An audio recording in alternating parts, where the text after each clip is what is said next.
প্রিয় হাদি, বিদায় দিতে আসিনি। আমরা তোমার কাছে আমরা ওয়াদা করতে এসেছি।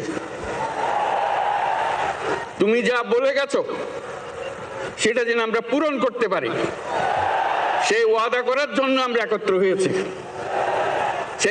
সেই ওয়াদা শুধু আমরা নয়, পুরুষানুক্রমে বাংলাদেশের সব মানুষ পূরণ করবে। সেই ওয়াদা করার জন্যই আমরা তোমার কাছে আজকে এসেছি, সবাই মিলে যে যেখানে আছি।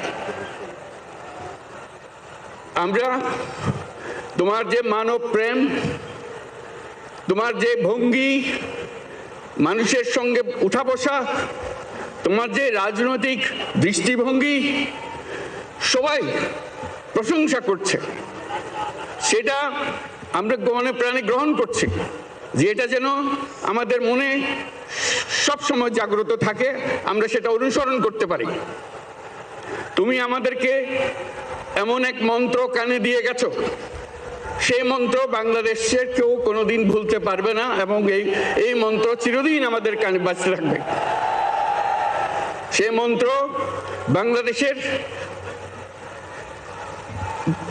বড় মন্ত্র হয়ে আমাদের জাতির সঙ্গে সংযুক্ত থাকবে।